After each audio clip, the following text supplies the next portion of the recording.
पीर मोहम्मद, जीवित मत छोड़ना हमें। अगर तुमने हमें जीवित छोड़ दिया तो शपथ एकलिंग जी की टुकड़े टुकड़े कर देंगे तुम्हारे। मियां जयमल, शहंशाह ने तुम्हें एक आखिरी मौका दिया है, तो बोलो बनोगे उनके मातहत, बनोगे उनके जागीरदार, हाँ या ना?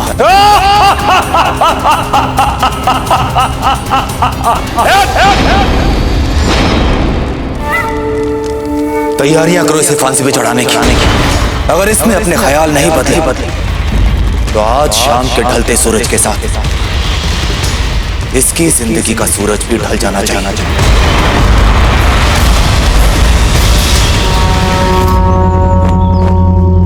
अब हम समझे कि अकबर की योजना क्या थी। वो अपनी सेना और हमारे बीच युद्ध पूर्व नियंत्रण रेखा स्थापित करना चाहता था, इसलिए उसने अपना सैनिक मरने के लिए हमारे सामने भेजा, ताकि वो हमारे धनुर्धरों की मारक क्षमता जान सके। अब वो इस पीपल के पेड़ को हमारे बीच नियंत्रण रेखा का चिन्ह मानेगा। उसे पता है कि इस पीपल के पेड़ के आगे उसके लिए आना बहुत घातक होगा। हमें और सैनिक को मुक्त चाहिए होगी, क्योंकि प्राचीर पर तैनात धनुर्धर सिपाहियों की टुकड़ी कल सुबह युद्ध करते करते थक चुकी होगी। इसलिए उनके स्थान पर हमें दूसरे सैनिकों को भेजना होगा। रावत जी चित्तौड़ की सीमा पर और सैनिकों को एकत्रित करने गए हैं। उन्होंने हमें वचन दिया है कि वो कम से कम 1000 सैनिक और लेकर आएंगे। रात तक वो यहाँ पहुंच ही जाएंगे।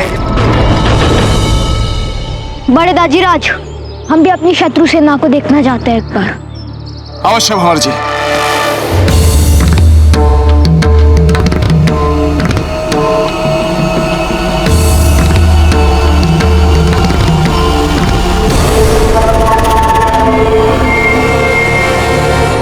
बड़े दाजीराज, अकबर के पास तो बहुत बड़ी सेना है और हमारे पास इतने कम सैनिक, हम उसे कैसे हराएंगे?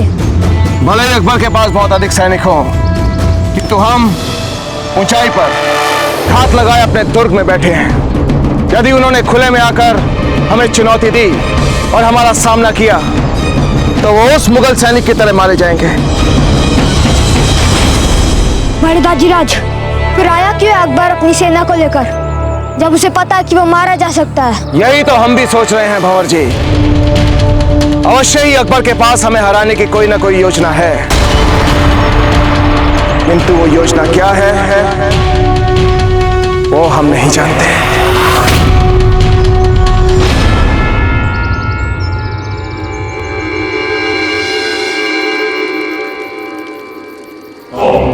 इरादा क्या है हमारा जहां पना?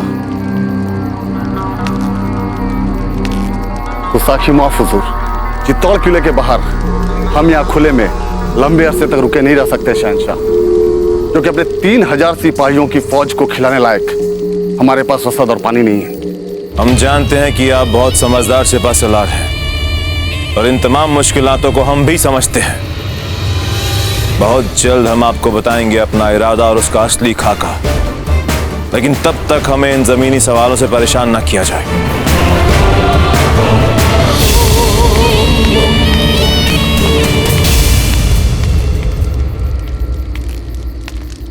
माना शहंशाह का हर हुक्म अरफ़े आँख है, मगर हमें समझ नहीं आ रहा आखिर वो चाहते क्या है। खुदा झूठ ना बुलवाए, मगर हमें वो खुद बेइंतहा परेशान नजर आते हैं, मगर बोले कैसे? मेरे ख्याल से तो हमें यूं हाथ पर हाथ धरे बैठने की बजाय किले पर फौरन हमला कर देना चाहिए। अब तक तो किला हम फतेह कर भी चुके होते। इतना आसान नहीं है मियाँ। क्यों? मुगल है हम, मुगल। माजी में भी हराया है हमने सबको, और वैसे भी अब तो हमारे पास चित्तौड़ के अंदर की खबर भी है कि प्रताप किले में मौजूद नहीं है। ऐसे में हम रात की तारीकी में राजपूतों पर ऐसा जबरदस्त हमला कर सकते हैं, और खुदा कसम सुबह तक मेवाड़ हमारे कदमों में होगा। आलिम खान, बदकिस्मती से तुम हमारी फौज की सरबराह नहीं हो। शहंशाह अकबर है, और ऐसे हम फैसले लेने का हक सिर्फ अकबर आजम के पास ही है। इसलिए जिस तरह हम शाही हुक्म का इंतजार कर रहे हैं ना, तुम भी उसी तरह अपने अपने सीने पे पत्थर रखकर इंतजार कर।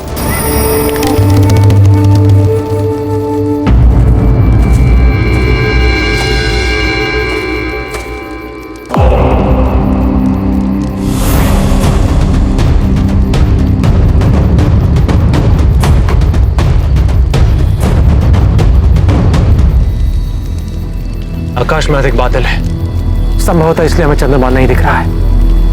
जैसे ही चंद्रमा बाहर निकलेगा चिन्हित स्थान अपने आप चौंक उठेंगे। पता नहीं, पर तो हमारे पास बस आज रात का ही अवसर है। यदि आज रात हम कुछ नहीं कर पाए तो हो सकता है हम राजा जयमल जी को नहीं बचा पाएंगे। राजा जयमल जी को बचाना यानी मात्र साधारण व्यक्ति को बचाना नहीं। अकबर के विरुद्ध युद्ध में कितने काम आ सकते हैं जयमल जी हमारे। और ऐसे परिस्थिति में हम क्या कर रहे हैं? बादलों के बीच चंद्रमा की प्रतीक्षा। हमारे विचार से हम अपना बहुमूल्य समय यूं ही गंवा रहे इन जड़ी बूटियों की चमत्कार की प्रतीक्षा में, जिसका होना भी निश्चित नहीं। बाबूजीराज, इसके अतिरिक्त हमारे पास और कोई विकल्प नहीं है। बारूदी सुरंगों का मार्ग छोड़ हम सामने से प्रवेश करते हैं। हम में से 2 लोग मुगल सैनिकों का ध्यान अपनी ओर बटा लें और आप किले की दीवार चढ़कर भीतर जयमल जी तक पहुंच जाइए। यही हमारे लिए उचित होगा। नहीं नहीं, इसमें बहुत खतरा है। सामने से दीवार पर चढ़ते हुए भी मुगल सिपाहियों को थोड़ा भी खटका हो गया तो वे हमें तत्काल छलनी कर देंगे तीरों से। ये सारा अभियान ही पलक झपकते ही समाप्त हो जाएगा।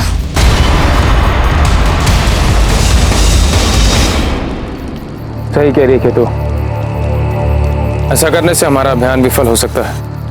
हमें निस्संदेह उसकी बातों पर विश्वास करना चाहिए। हमारी जानकारी के अनुसार ऐसी जड़ी बूटियां होती हैं जो चंद्रमा के प्रकाश में जगमगाती हैं। ठीक है आचार्य जी।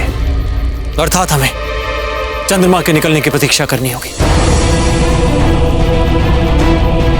हमें पूर्ण विश्वास है कि ईश्वर सत्य का ही साथ देंगे और हम जयमल जी को बचा लेंगे। रस्सी मजबूत होनी चाहिए। जयमल को फांसी देनी किसी मामूली इंसान को नहीं, बड़ा ही हट्टा कट्टा और मजबूत बंदा है। रस्सी का ठीक तरह से मुआयना करो, कुछ भी गड़बड़ी नहीं होनी चाहिए।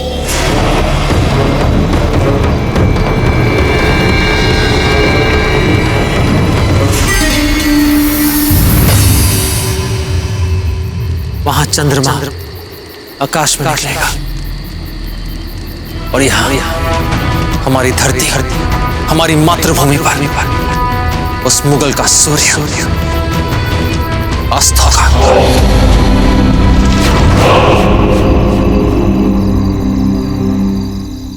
धोखेबाज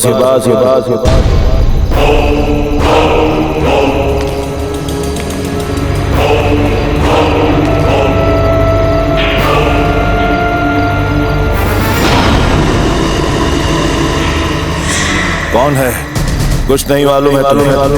कोई योजना नहीं है तुम्हारे पास? शिकस्त झेलनी पड़ेगी तुम्हें इस जंग में। कौन है? हमारी हिम्मत कैसे हुई हमारे खेमे में दाखिल होने की?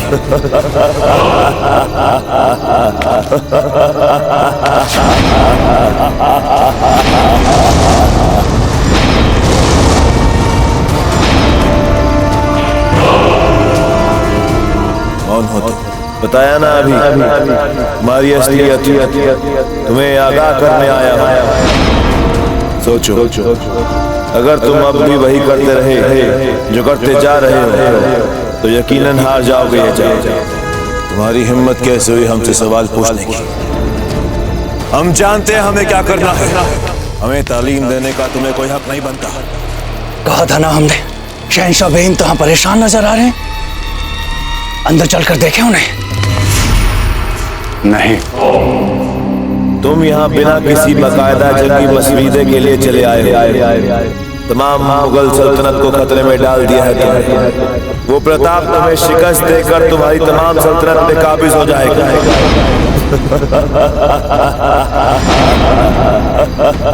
कुछ भी नहीं कर सकता वो। हमारे दिमाग में जंग का मुकम्मल खाका है। बस एक बार मेवाड़ का वो खबरी हमको मिल जाए, फिर हम प्रताप को इस जंग में हरा देंगे। कुछ नहीं कर पाओगे तुम।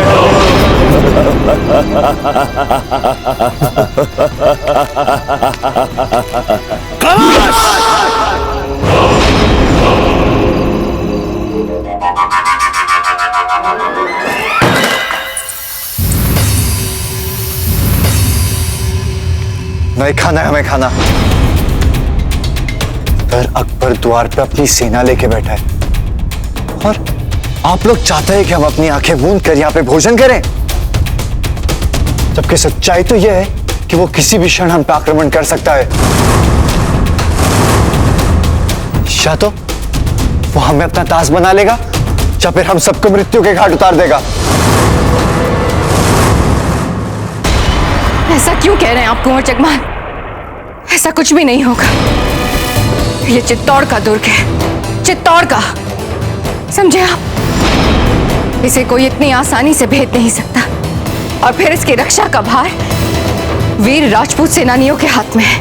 तो आप सबको क्या लगता है अकबर मूर्ख है जो अपनी पूरी सेना को लेकर आगरा से यहां आ गया? नहीं, उसके पास इस दुर्ग को जीतने के लिए अवश्य ही कोई योजना है और आक्रमण तो वो अवश्य करेगा। जगमाल, कुंवर प्रताप आते ही होंगे बस। और ये बात तो अकबर भी जानता है कि चित्तौड़ के दुर्ग में वो कुंवर प्रताप का सामना नहीं कर सकता। हमारे हर संकट का उत्तर दाता भाई कोई क्यों माना जाता है, जबकि सच तो ये है कि जिस क्षण हमें उनकी सबसे अधिक आवश्यकता है उसी समय वो यहाँ नहीं है। उन्हें पता था कुंवर जगमाल कि उनके जाने के बाद पीछे से अकबर आक्रमण कर देगा। राणा जी ने संदेशा भिजवाया, मिलते ही वो चित्तौड़ की तरफ वापस आ जाएंगे। और यदि उस संदेश वाहक को उन मुगलों ने पकड़ लिया तो? शुभ शुभ बोलिए कुंवर जगमाल, ये आप कैसी बातें कर रहे हैं? यदि आप ही ऐसी निराशाजनक बातें करने लगे और डरने लग गए तो सोचिए कि अमर सिंह पर क्या असर होगा।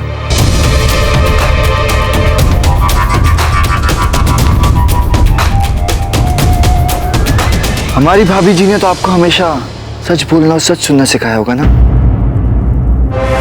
तो आज और एक सच सुन लीजिए। ये सब लोग आपसे झूठ बोल रहे हैं, कुछ शुभ नहीं होने वाला है क्योंकि हर चीज अशुभ हो रही है। और आप जानते हैं इसके उत्तरदायी कौन है? ताजीराज और दादा भाई।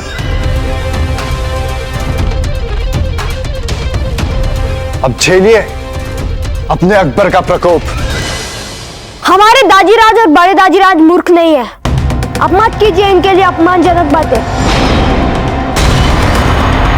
अमर सिंह, बड़ों से इस तरह बातें नहीं करते। हम क्षमा चाहते हैं आपसे अपनी इस भूल के लिए, पर हमारे दाजीराज ने हमें यह सिखाया कि संकट में किसको दोष नहीं देना चाहिए, स्वयं उसका सामना करना चाहिए और उससे लड़ना चाहिए। अमर सिंह, अभी आप बहुत छोटे हैं और राजनीतिक संकट नहीं समझ पा रहे हैं आप, किंतु सच तो ये है कि अकबर के पास विशाल सेना है, हमारी सेना से कई गुना बड़ी। और आप अपने जौहर की तैयारी कर लीजिए।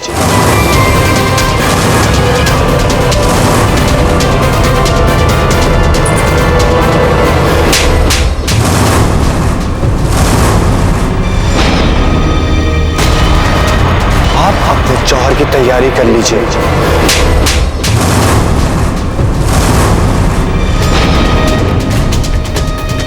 हम अपने बड़े दाजीराज के पास जा रहे हैं। कहीं भी चले जाइए, किंतु जो हमने कहा है होगा तो वही।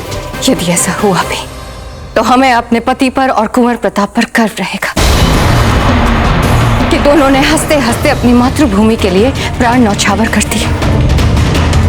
और आपने शत्रु के सामने जाने का सोचा भी नहीं। कुछ मत कहिए, हमारी दृष्टि में आप में और अकबर में कोई अंतर नहीं है। दोनों ने एक भी युद्ध लड़ा नहीं, परंतु बातें ऐसी करते हैं जैसे राजनीति के बारे में सब जानते हो। जाइए यहां से, चले जाइए।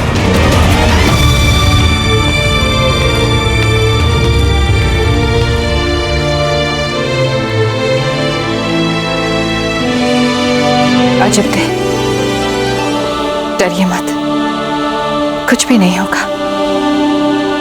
हमारा भविष्य बहुत ही सुरक्षित हाथों में है। हम आपको विश्वास दिलाते हैं कि राणा उदय सिंह और कुंवर प्रताप जैसे शूरवीर योद्धा के सामने अकबर कुछ भी नहीं है। इसलिए हमें हमारे मन में कोई निराशाजनक भावना लाने की आवश्यकता नहीं है। कुंवर प्रताप शीघ्र ही महल वापस आ जाएंगे। बाहर मुगल सैनिक आए, आपसे मिलना चाहते। मुगल सैनिक? हाँ श्रीमान। पश्चिमी राह से कोई आया यहाँ? हुजूर, आपका मतलब मेवाड़ की तरफ से है? बिल्कुल सही, मेवाड़ की तरफ से। नहीं श्रीमान, सुबह से यहाँ कोई यात्री नहीं आया है।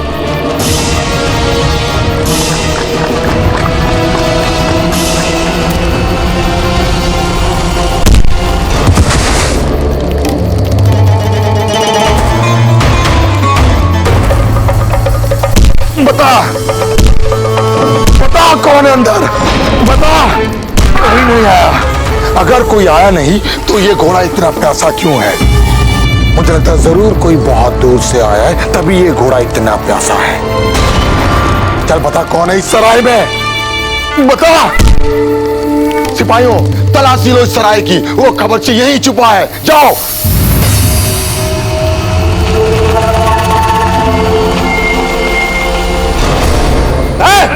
सब अपनी अपनी जगह खड़े जाओ। बाहर अभी अभी जो घोड़ा है वो किसका है? तलाशी लो सबकी।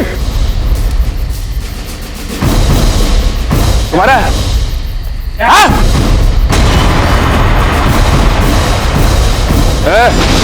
वहां जो प्यासा घोड़ा खड़ा है वो तुम्हारा है? सरकार, खाने के तो पैसे हैं नहीं, घोड़ा कहां से खरीदूंगा? अरे बता, तुम्हारा है घोड़ा? तुम्हारा है? बोलो। अच्छे से तलाशी।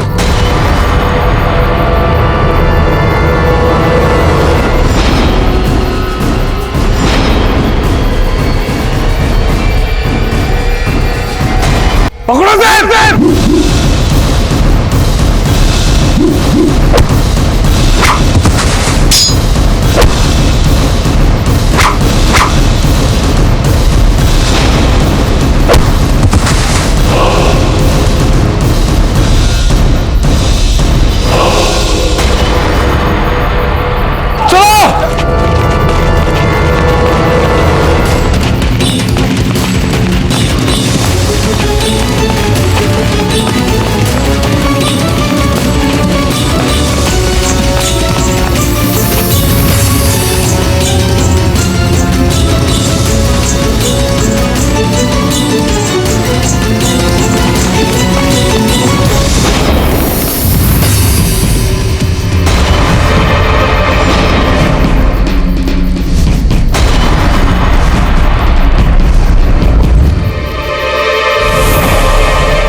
वो देखो चंद्रमा।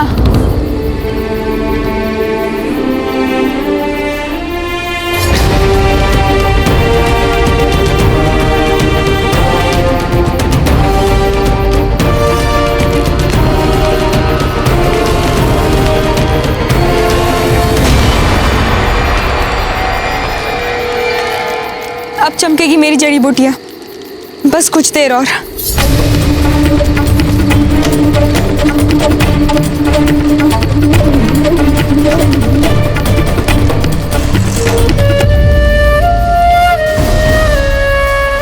एक बार फिर से सोच लो जयमल, मंजूर है तुम्हें शहंशाह अकबर के सामने झुकना? मंजूर है या नहीं? अब तो चंद्रमा भी निकल आया, अब क्या?